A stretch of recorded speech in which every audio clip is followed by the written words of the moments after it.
Enfant sauvé d'une chute à Paris, Mamoudou Gassama récompensé par une chaîne de télévision aux États-Unis.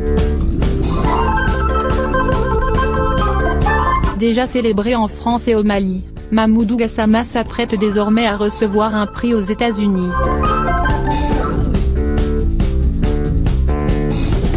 Célèbre pour avoir escaladé la façade d'un immeuble et sauvé un enfant à Paris, ce jeune migrant malien a été invité par la chaîne afro-américaine BET à participer à une cérémonie à Los Angeles, États-Unis.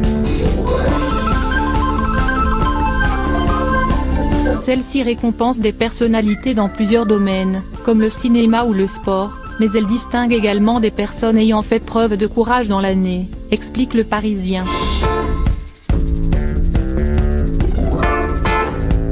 Les deux derniers lauréats de ce BET Humanitarian Award sont le chanteur Chance the Rapper en 2017 et l'acteur Jesse Williams en 2016.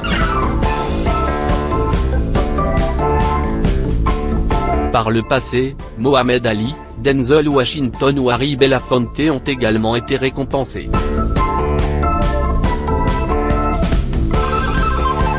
Le migrant malien a été salué comme un héros. Cette année, 6 personnes seront récompensées dans cette catégorie, dont Mamoudou Gassama. Le migrant malien a été salué comme un héros après avoir mené le sauvetage audacieux d'un petit garçon qui se balançait sur un balcon, explique le site de la chaîne. Il va maintenant devenir citoyen français. Son nom figure aux côtés de ceux de Shaun King, militant du mouvement Black Lives Matter et de Naomi Wadler, une fillette de 11 ans qui a ému l'Amérique en dénonçant les armes à feu. Mamoudou Gassama a effectué un passage au consulat des États-Unis en France avant de s'envoler.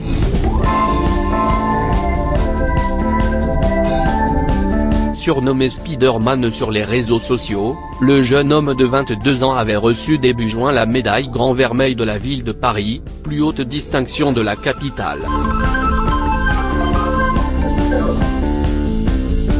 Il a également été reçu à l'Élysée par Emmanuel Macron et sa situation a été régularisée avant une prochaine naturalisation. Mamoudou Gassama avait également été reçu à Bamako par le président malien Ibrahim Boubacar Keïta.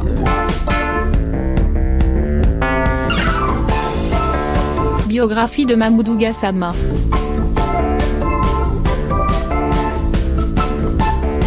Mamoudou Gassama a quitté son pays en 2013. Au Mali, je n'avais pas de moyens, pas de personne qui m'aide. Mon père n'était pas là, a raconté le jeune homme à Emmanuel Macron, en rappelant que beaucoup de monde part pour aller chercher ailleurs.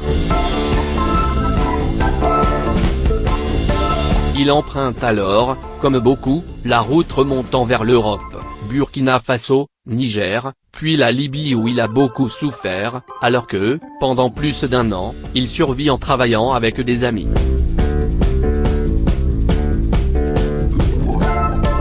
On nous a attrapés, frappés, mais je ne me suis pas découragé, raconte-t-il. Il finira par gagner l'Italie, en mars 2014, après avoir été intercepté une première fois en mer par la police.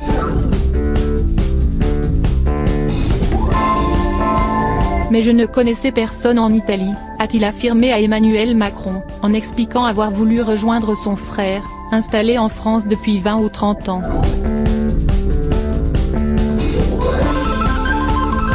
Depuis son arrivée en France, il travaillait au noir dans le bâtiment, selon son frère, et logé dans une chambre de 15 mètres carrés du foyer Coalia de Montreuil, une structure de 430 lits destinée aux travailleurs migrants, sur un matelas posé entre 2 lits superposés.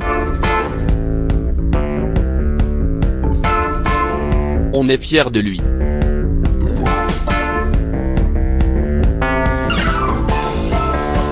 N'ayant pas déposé de demande d'asile et ne faisant l'objet d'aucune obligation de quitter le territoire, il va désormais sortir de la clandestinité que connaissent les milliers de travailleurs sans papier en France.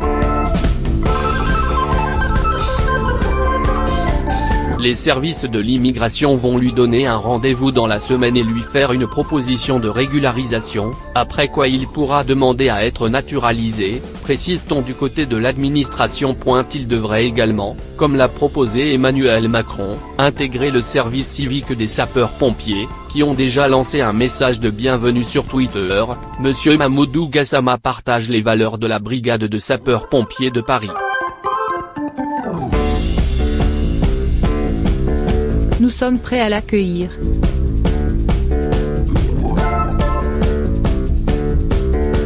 Dans la chambre où il est hébergé par des membres de sa famille, originaire comme lui du village de Yaguiné, son frère aîné, Birama, 54 ans, s'enthousiasme, on est fier de lui, dit-il, en décrivant un homme gentil, qui aime aider les autres, bref un vrai héros.